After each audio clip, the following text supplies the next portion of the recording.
সুপ্রিয় দর্শক মণ্ডলী, স্বাগত জানাচ্ছি আজকের সংবাদপত্র দেখার জন্য। দর্শক মণ্ডলী, আমাদের সঙ্গে রয়েছেন প্রখ্যাত অর্থনীতিবিদ ডক্টর দেবপ্রিয় ভট্টাচার্য। স্বাগত জানাচ্ছি দেবুদা, আপনাকে অনেক দিন পরে পেলাম, প্রায় 4 মাস পরে। আপনার এখানে এসে ভালো লাগছে, অনেক দিন পরে। ধন্যবাদ ডাকার জন্য মতি ভাই।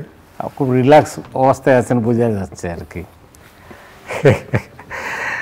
ইত্তেফাকের শিরোনাম হচ্ছে 1.5 ঘন্টা বৃষ্টিতে ডুবল চট্টগ্রাম, আবাসিকে নতুন গ্যাস সংযোগ দিতে চায় কোম্পানিগুলো।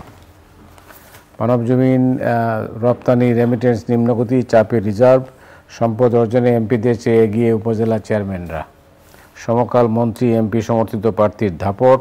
উত্তরাঞ্চলে 4 লেন প্রকল্পের গলার কাটা 18 ওভারপাস।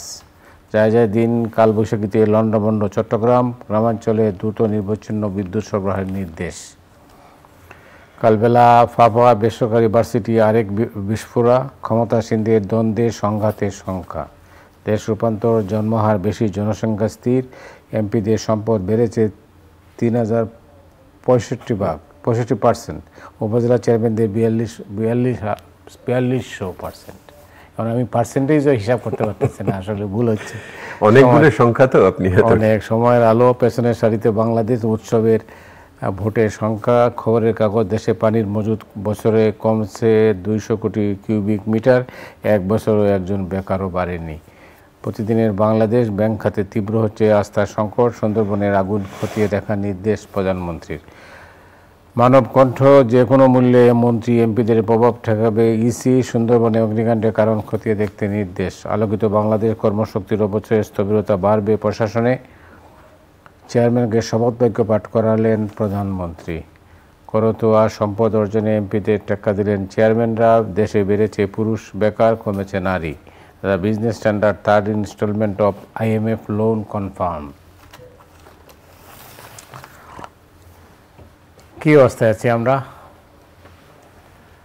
না মতি ভাই, আপনার সন্ধ্যায় তো এই যে আসি, এটা তো মধ্যরাতের অশ্বারোহীদের মতো আর কি। প্লিজ।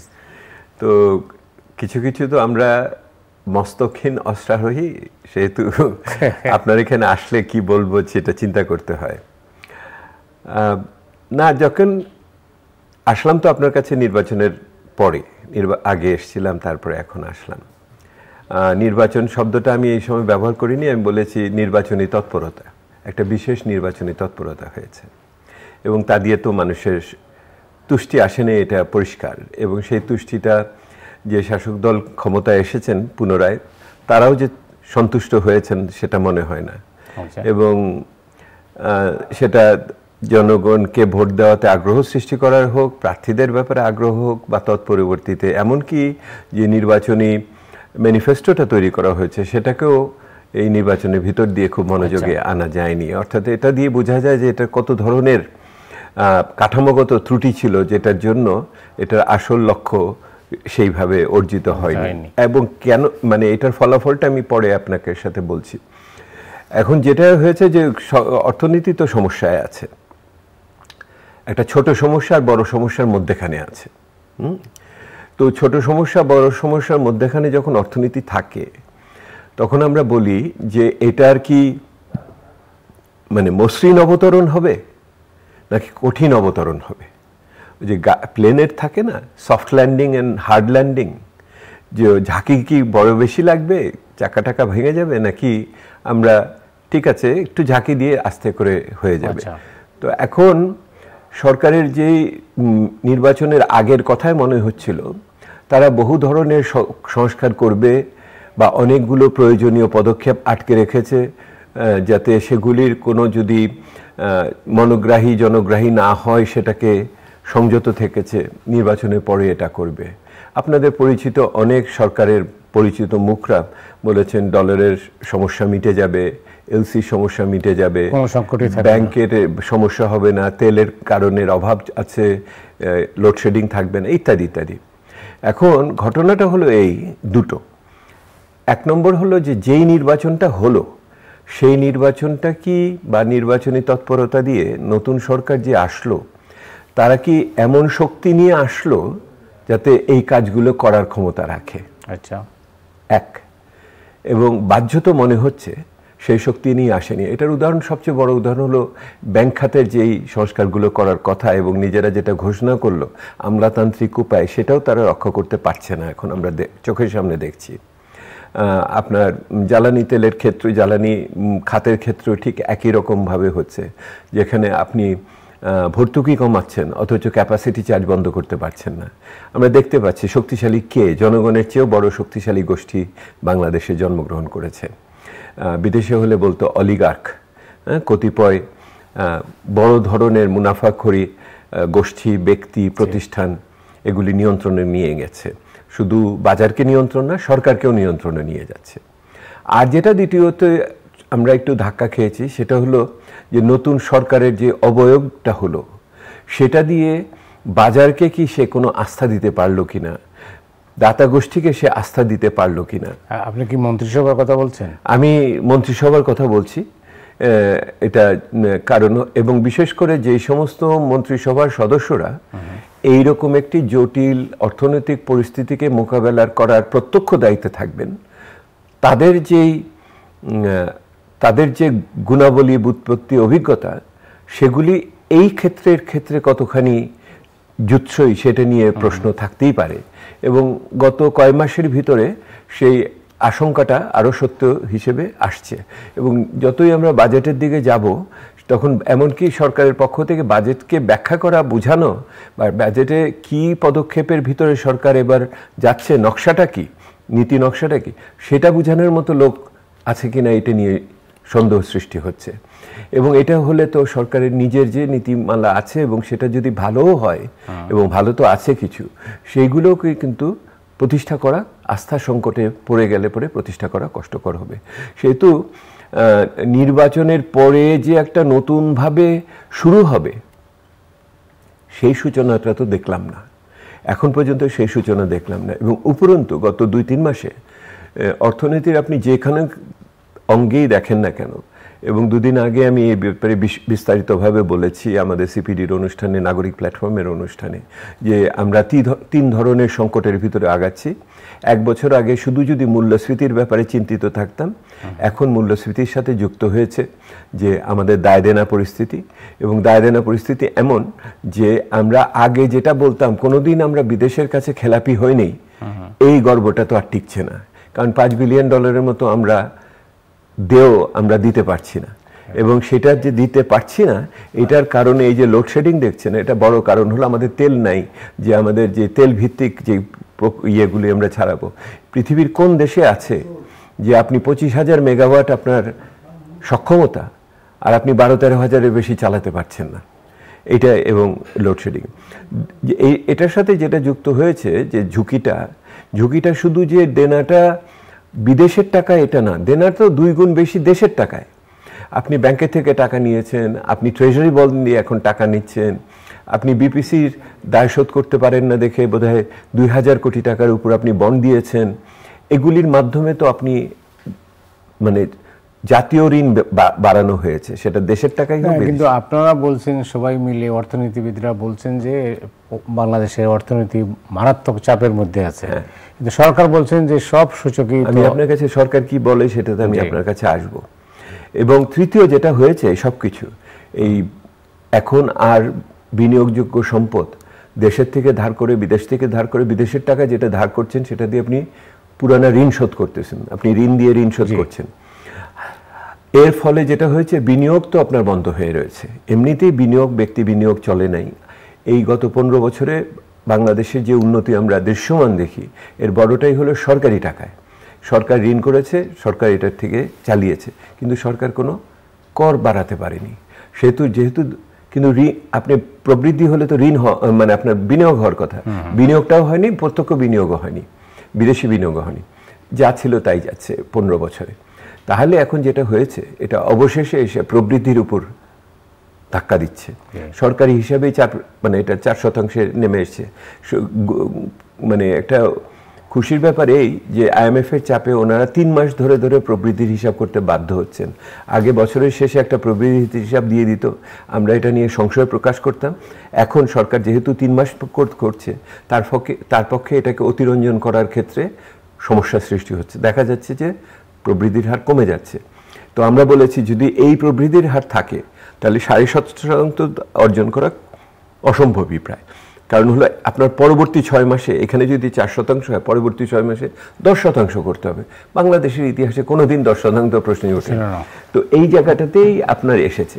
এখন দেখেন যে সরকার যেটা বলছে, সরকার যদি সত্যি সত্যি সবকিছু ভালো থাকতো তাহলে বাংলাদেশ ব্যাংকের সংবাদকর্মীদের ঢুকতে দেয় না কেন? আপনার কি মনে হয়? আমি আসছি আপনাকে, এটা তো বড় বিষয় একটা। এবং আপনি দেখেন যে বাংলাদেশ ব্যাংক আগে যেই সমস্ত তথ্য উপাত্ত সবচেয়ে ভালো দিত, বাংলাদেশে যেই সমস্ত সরকারি প্রতিষ্ঠান আছে যেখান থেকে তথ্য উপাত্ত মোটামুটি পাওয়া যেত, তার একটা হলো বাংলাদেশ ব্যাংক তুলনামূলকভাবে। আপনি প্ল্যানিং কমিশন বলেন, বিবিএস বলেন, আপনি সিকিউরিটি অ্যান্ড এক্সচেঞ্জ কমিশন বলেন, অন্যান্যদের চেয়ে বাংলাদেশ ব্যাংক। কারণ একটা বাংলাদেশ ব্যাংকের সবচেয়ে বড় জায়গা ছিল যেহেতু বিদেশের সাথে সম্পর্ক, ওই হিসাব সব খুব স্বচ্ছ হয়, সেতু দেওয়া। এখন যেটা করেছে ওনারা বাংলাদেশ ব্যাংকেও কিন্তু এখন তথ্য উপাত্ত মানে ওয়েবসাইটে দেওয়া বা প্রচার করার ক্ষেত্রেও কিন্তু ওনারা পিচ টান দিয়েছেন। তো যদি আপনি তথ্য উপাত্ত দিতে ভয় পান, আপনার যদি দ্বিধা থাকে, তাহলে তো ডালমে কুচ কালা হয়। তো এইটাই হচ্ছে। কিন্তু এটার উল্টো দিক আপনি চিন্তা করেন, আপনি বাজারকে তথ্য দিলেন না, নাগরিককে তথ্য দিলেন না, আর এই তথ্য যদি আপনার একচেটিয়া গোষ্ঠী পায়, তাহলে তো সিন্ডিকেট কাকে বলে আপনি বুঝতে পারছেন। যদি আপনি না জানেন যে কতখানি আমদানি হচ্ছে, কোন পণ্য কিভাবে কতখানি আমদানি হচ্ছে, যদি না জানেন, বাজার যদি এই তথ্য না পায়, বাজার কিভাবে আস্থা পাবে এবং আপনার ভোক্তারা কিভাবে আস্থা পাবে? তার মানে আমরা অর্থনীতি শাস্ত্রে এটা বলি অ্যাসিমেট্রিক ইনফরমেশন, অর্থাৎ তথ্যের প্রবাহটা খুব বৈষম্যপূর্ণভাবে বিসদৃশ্যভাবে হচ্ছে। এইটাই হলো একটা, এটা হলো এই জন্য সরকারের একটা আমরা দেখছি। আবার অন্যদিকে দেখেন রাজনৈতিক নেতৃবৃন্দ কিভাবে মানে নিজের তথ্যের সাথে নিজে অনেক সময় এটার মানে সাংঘর্ষিক কথা বলে। সর্বোচ্চ পর্যায় থেকে বলা হয়েছে কিছুদিন আগে যে বাংলাদেশে বেকারত্ব 3%-এর নিচে। হ্যাঁ, এটি হয়তো নেতৃত্বরা বিশ্বাস করতে চায় এবং ওনারা এটা বলেছেন, অথচ সরকারি হিসাবে বলছে, তার শ্রম জরিপে বলছে 40% মানুষ কর্মে নাই, শিক্ষায় নাই, কোনো প্রশিক্ষণে নাই। 40% মানুষ। তো যিনি এই তথ্যটা আমার নেত্রীকে দিয়ে বলালেন, তিনি নিঃসন্দেহে ভালো করে দেখেন নাই সংজ্ঞাটা কি। এটা হলো আইএলওর সংজ্ঞা হলো গত 15 দিনে বা 7 দিনে যে লোকটা সক্রিয়ভাবে যদি সে চাকরি না খোঁজে, তাহলে তাকে বেকার বলা যাবে না। এখন আপনি 2 বছর ধরে চাকরি খুঁজতে খুঁজতে হয়রান হয়ে বন্ধ করে দিয়েছেন, আপনাকে তাহলে বেকার না, আপনি হয়েছেন স্বইচ্ছায় আপনি বেকার আছেন। স্বইচ্ছায় বেকার থাকলে তাকে হিসাবের ভিতরে নেওয়া যাবে না।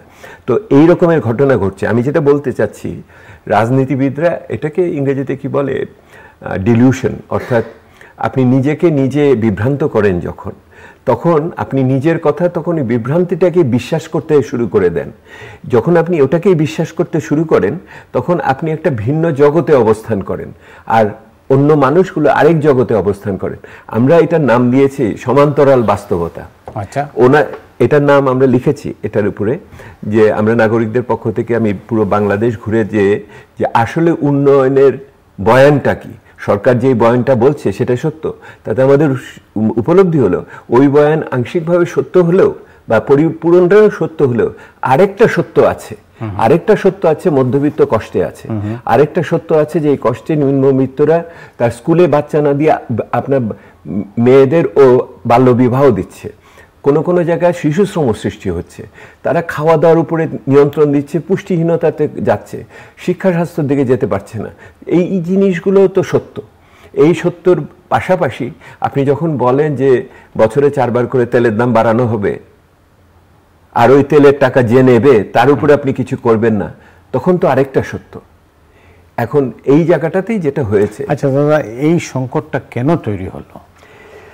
এই সংকটটা হলো যে আপনি যে তথাকথিত দৃশ্যমান উন্নয়ন করতে চেয়েছেন, পৃথিবীর সব দেশেই এই অভিজ্ঞতা আছে। এটা বাংলাদেশ যে প্রথম করছে তা না। এটা আপনি কি বলে টার্কি থেকে আরম্ভ করে আফ্রিকার বহু দেশ এগুলি করে, অন্যান্য দেশেও এগুলি করেছে। এগুলি করে তারা অসুবিধায় পড়ে। অসুবিধা এটা কি, আপনি যেহেতু কর আহরণ বাড়াতে পারেন নাই, অভ্যন্তরীণ উৎস থেকে করেন নাই, তখন আপনার এইটাকে দায় দেনা শোধ করার জন্য যে সময়টা দেয় আপনাকে, সেইটাতে আপনি এই প্রকল্পগুলো থেকে ওই অর্থ উপার্জন করতে পারবেন না। আপনি পদ্মা ব্রিজের থেকে 1,500 কোটি টাকা দিতে আনতে পারেন, ওইটা আপনার 2 মাসের সুদের টাকা, 3 মাসের সুদের টাকা। এইটাই তো আপনার বুঝার ব্যাপার। আর যেটা বোঝার ব্যাপার সেটা হলো যে এই সময়কালে যদি আপনি প্রকৃত বিনিয়োগ না বাড়াতে পারেন আপনার, তাহলে কর আদায়ের ক্ষেত্রেও আপনার সমস্যা হবে। আর কর যারা দিতে পারে, যাদের আয় হয়েছে, তারা যদি এই সমস্ত প্রকল্প থেকে আয় করে থাকে, তো আয়টা তো খুব পবিত্র না।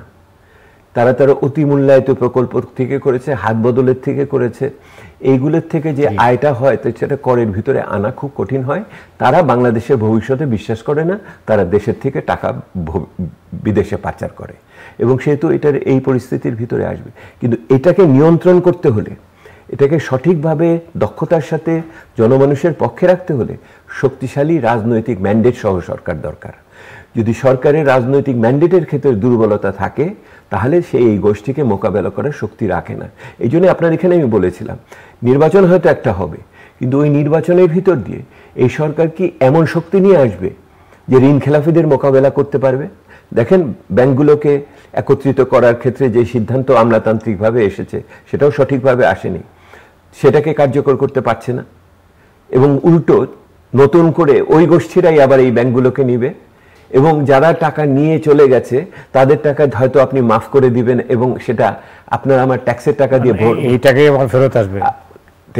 এই টাকা হয় দেশ বিদেশ ঘুরে আসবে, নাহলে ওনাদের পকেট থেকে আসবে, অথবা এটা দেশের বাইরে চলে যাবে।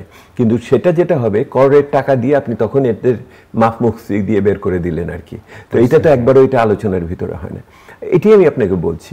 সেহেতু আমার এই মুহূর্তে দুঃখটা হলো যে বাংলাদেশ এমন একটা জায়গা যেখানে আসলে বুদ্ধির অভাব নাই, বিবেচনার অভাব নাই, বিশ্লেষণের অভাব নাই, কিন্তু এগুলোকে আমরা কোনো কার্যে পরিণত করতে পারছি না। কার্যে পরিণত করার জন্য যে রাজনৈতিক নেতৃত্ব দরকার, যে রাজনৈতিক স্বাধীন স্বাবলম্বী হওয়া দরকার, সেই রাজনৈতিক নেতৃত্ব অনেক নির্ভরশীল হয়ে পড়েছে। নির্ভরশীল হয়ে পড়েছে তাদের কাছে যাদের অনুগ্রহে আপনি ক্ষমতাতে থাকেন, যাদের অর্থায়নে আপনি ক্ষমতাতে থাকেন, এবং এটা অনুগ্রহটা দেশেও থাকে, বিদেশেও আছে। এটা তো ব্যাখ্যার অপেক্ষা রাখে না অনুগ্রহটা কোথা থেকে আসে। তখন আপনার যে নির্বাচনী ইস্তেহারে আপনি যে কথাটা লিখেছেন, সেটাকে আপনি বাস্তবায়ন করতে পারেন না। এইটি কিন্তু নাগরিকদের সবচেয়ে বড় দুঃখের জায়গা। কিন্তু আপনি বলতে চাচ্ছেন যে স্বাধীন স্বাবলম্বী হতে হবে। আমি বলছি রাজনৈতিক নেতৃত্বের কথা বলছেন। আমি বলছি নেতৃত্বকে সবসময়, রাজনৈতিক নেতৃত্বকে সার্বভৌম হতে হয়, এবং সেই সার্বভৌমত্বটার ভিত্তিটা হলো জনগণের ম্যান্ডেট। এবং জনগণের ম্যান্ডেটের ক্ষেত্রে যদি কোনো ধরনের আপনার সংশয় আসে, তাহলে আমার সরকারকে দুর্বল করে দেয়, এবং সেই দুর্বলতার সুযোগ নিয়ে তাকে বিভিন্ন ধরনের স্বার্থগোষ্ঠীর সাথে আপোষ করতে হয়। ওই আপোষটা সার্বিকভাবে তার যে মূল্যবোধের কথা সে বলে, যে চেতনার কথা সে বলে, তার সাথে সামঞ্জস্যপূর্ণ হয় না। এটা শেষ বিচারে অর্থনৈতিক সমস্যা না, এটা রাজনৈতিক অর্থনৈতিক সমস্যা না, বাংলাদেশের এটা রাজনৈতিক সমস্যা। এটা এক ধরনের রাজনৈতিক বৈধতার সমস্যা। এই বৈধতা সাংবিধানিক বৈধতা না, সাংবিধানিক বৈধতা আছে, কিন্তু আপনি রাজনৈতিক এবং নৈতিক বৈধতা যদি পরিষ্কার না থাকে, তাহলে আপনি শত্রুকে মোকাবেলা করতে পারেন না, দেশের ভিতরেও পারেন না, নিজের স্বার্থ রক্ষা করার জন্য সীমান্তের ওপারেও পারেন না। এবং সেইটাতে তখন আমি এমন সমস্ত পরিস্থিতির সৃষ্টি করি, এমন সমস্ত সিদ্ধান্তের ভিতরে আমার যেতে হয়, যেই সিদ্ধান্তটা আপনার আমার জীবনকে অতিক্রম করে পরবর্তী প্রজন্মের উপর এটা যেয়ে পড়ে। এবং এই যে এত ঋণ করেছি, দেখেন 50 বছর লেগেছে মাথাপিছু 1 লক্ষ টাকা ঋণ করতে, আর তার 3 বছরে গেছে 50,000 টাকা। কত তীব্রতার সাথে এখন ঋণ করছি। এই ঋণ তো আপনি আমি শোধ দিব না, এই ঋণ তো আপনার পুত্র প্রপুত্ররা শোধ করবে। এটাকে আমরা বলি আন্তঃপ্রজন্মের বৈষম্য সৃষ্টি করা। আমরা তো বিভিন্ন বৈষম্যের কথা বলি, এটা ইন্টারজেনারেশনাল ইনইকুয়ালিটি আমরা করে যাচ্ছি। এইটাকে সমাধান করতে হবে। এই সমাধান এই নির্বাচনী তৎপরতা দিয়ে আমাদের পূর্ণাঙ্গভাবে দেয়নি, এইটি সত্য, এবং এইটা সবাই বোঝে, এবং আমার বন্ধু শত্রু নির্বিশেষে এগুলির সুযোগ নিতে চাচ্ছে। দাদা, আপনাকে যদি আমি বলি যে আগামী 1 বছরের অর্থনীতি কীরকম হবে তার একটা ছবি যদি আপনি আঁকেন। এটা আমি খুবই ন্যায্য প্রশ্ন, কিন্তু এটা নির্ভর করে আপনি এই সময়কালে কি পদক্ষেপ নেবেন। আপনি যদি এখনো অস্বীকারের মনোভাবে থাকেন এবং এখনো যদি জিনিসটাকে আপনি লেপের তলায় বা তোষকের তলায় ঢুকিয়ে রাখতে চান, আপনি মনে করেন এইভাবেই চলবে, তাহলে একরকম হবে। এটা অবশ্যই ওই যেটাকে বলছি যে কঠিন অবতরণ হবে। আর যদি এই সময়কালে আমি পদক্ষেপগুলো নেই, যেটা কিছু কিছু IMF এর চাপে করেছি, এবং IMF যে কথাগুলো বলছে সেগুলো নতুন কিছু না, আমাদের মতো অধমরার এটা 3, 4, 5 বছর ধরেই বলে আসছে, সেগুলো যদি শুনতো তাহলে IMF এর কাছে যেতেও হতো না। সেহেতু ওই যে মানে আপনি জাতি হিসেবে এই জিনিসটাকে রাষ্ট্র পরিচালনা যখন করেন, তখন যদি ক্ষুদ্র স্বার্থের উপরে উঠে, গোষ্ঠী স্বার্থের উপরে উঠে যদি আপনি না যেতে পারেন, এবং সেই গোষ্ঠী স্বার্থ আজকালকার দুনিয়াতে বা আমাদের মতো দেশে, এই যে সমস্ত দেশে গণতন্ত্রের ঘাটতি হয়েছে, মত প্রকাশের ঘাটতি হয়েছে, মুক্ত বুদ্ধি চর্চার ঘাটতি মানে বন্ধন হয়েছে, মিডিয়ার ক্ষেত্রে যেটা আসে, এই সাম্প্রতিককালেই তো আপনারা র্যাঙ্কিংয়ে আরও 2-3 ধাপ নেমে গেছেন, পাকিস্তানের নিচে চলে গেছে আমরা। তো সেই ক্ষেত্রে তখন কিন্তু সিদ্ধান্তগুলি খুব সঠিক হতে পারে না, এটা অনেক বেশি নিয়ন্ত্রিত এবং অন্যান্যভাবে হয়। আর আগে তো ধরেন রাজনীতিবিদরা কার সাথে তর্ক মানে নিগোসিয়েট করত, কার সাথে বুঝতো, এটা ছিল কর্পোরেট এলিটরা, ব্যবসায়ী গোষ্ঠী ছিল। এখন তো ব্যবসায়ী গোষ্ঠী না, আপনি কিছু ব্যবসায়ী পরিবার প্রতিষ্ঠানের সাথে করেন, গোষ্ঠী হিসাবে হয় না। আর দ্বিতীয়ত আপনার অন্য গোষ্ঠীর উদ্ভব ঘটেছে, যারা সরকারের রাষ্ট্রযন্ত্র এবং তার ভিতরে কেউ উর্দি পড়েন, কেউ উর্দি ছাড়া, তারা এই জিনিসগুলোকে অনেক বেশি নিয়ন্ত্রণ করে। যেটা বলতে চাচ্ছি মতি ভাই আপনাকে, সেটা হলো যে আপনি যদি শুভ চিন্তাও করেন যে আমি এটা দেশের ভালোর জন্য করছি, কিন্তু আপনি তো এটা টিকাতে পারবেন না, আপনি এটাকে চালাতে পারবেন না। কারণ এটা টিকাতে হলে, চালাতে হলে যে অংশগ্রহণ লাগে, যে সিদ্ধান্ত গ্রহণের প্রক্রিয়া লাগে, তার জন্য যেই ধরনের মানে যোগ্যতা, মেধা লাগে, সেগুলি তো আপনি আর এর মধ্যে আনতে পারছেন না। সেটা আমি যেটা বলছি, বাংলাদেশের এরকম হওয়ার কোনো কারণ ছিল না, এমনকি এই সরকারেরও এরকম হওয়ার কারণ ছিল না। এই সরকারেও ভিন্ন কিছু করতে পারত, এবং তাদের মুখের যে কথাগুলি ছিল নেতাদের কাছ থেকে, সেই কথাগুলো বাস্তবায়নের করার মতো ওনাদের এখন বাস্তব পরিস্থিতি নাই। আপনি যে কোনো লোকজনের সাথে আলাপ করলে পরে যারা ক্ষমতার কাছাকাছি, তাদের অস্বস্তিবোধ আপনি জানতে পারবেন। তারা তো প্রকাশ্যে বলছেন যে অর্থনৈতিক সব সূচকই সঠিক পথে আছে। দেখুন তাহলে কিরকম হলো, আপনি যদি জেগেও বলেন যে আমি ঘুমিয়ে আছি, তাহলে তো আর বড় মুশকিলের কথা। এটা দিয়ে এটাই বোঝা যায় যে রাজনীতি কতখানি বিকলাঙ্গ হয়ে গেছে বা বিকল হয়ে গেছে। আপনি বিরাজনীতিকরণ শব্দ ব্যবহার করেন না, বিরাজনীতিকরণের চরম অবস্থার ভিতরে এসেছে। আপনি এটা উপজেলা ইলেকশন বলেন, জেলা পরিষদ ইলেকশন বলেন, আপনি জাতীয় নির্বাচন বলেন, এমনকি দলের ভিতরের আলোচনা বলেন, বাংলাদেশের মতো একটা প্রাণচঞ্চল, গণতন্ত্রকামী, সামনের দিকের অভিসারী, ইতিবাচক জাতি, সেই জাতিকে আপনি কিরকম ম্রিয়মান করে ফেলছেন। আমি বুঝেছেন, মানে যেটা শক্তি হতে পারতো এই সরকারের, আমি মানে সরকারের কাছে আমার কাছে অদ্ভুত লাগে, ওনার নিজের ভালোটা নিজে বুঝে না কিভাবে, এটার কারণটা কি, এইটা আমি কিছুতেই বুঝে উঠতে। আপনি তো আমার চেয়ে জ্ঞানী মানুষ, অনেক বেশি ভিতরের খবর রাখেন, সেটা বলতে পারেন।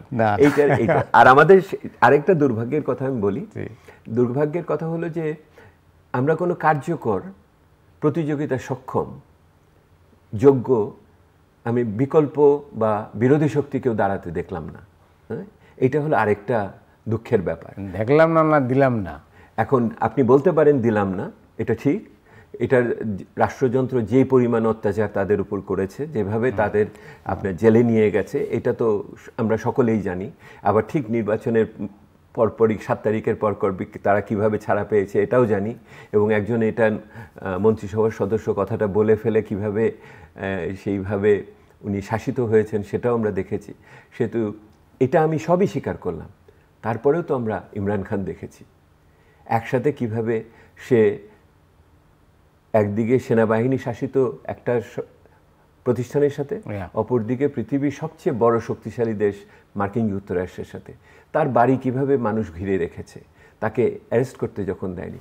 ওখানেও আমরা একটা জিনিস লক্ষ্য করেছি, মানুষকে ওই জনগণের ভূমিকা ব্যতিরেকে বাংলাদেশের এই ঘটনা অন্য কিছু হবে আমি মনে করি না। কেউ কেউ বলে যে শ্রীলঙ্কা হবে কিনা, আমি বলি বাংলাদেশ বাংলাদেশের মতো হবে। অনেক ধন্যবাদ আলোচনায় অংশ নেওয়ার জন্য। দর্শক মণ্ডলী, আজ এ পর্যন্তই। আপনারা সবাই ভালো থাকুন। শুভরাত্রি।